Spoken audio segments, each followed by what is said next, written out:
Hey everyone, so today I'm going to be doing the cuckoo clock. So let's get right into that.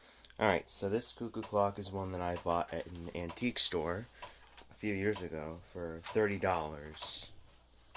Um,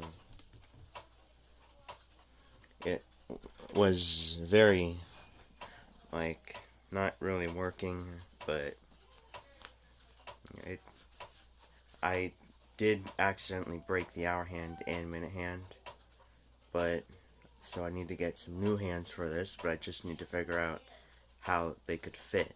Like, so yeah, that is why. This clock doesn't have hands, but I will try to get hands one day. As you could see, the weights are small, so this clock runs for one day.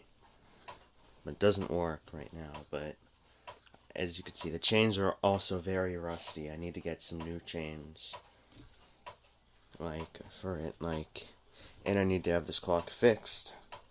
And when I eventually do get this clock fixed, there will be another new addition to my collection, which is clock in the garage. Actually, not the giant one on the wall, but like there's another cuckoo clock in the garage that needs the same things as this one, except it has hands. That one is also a one-day clock, but it's musical, so it will have three weights instead of only two. Alright, so this is what the back looks like. This would be the thing to hit the gong. That's for some reason broken. As you can see in there, more stuff we have. This is the movement. We got the bird back there. As you can see,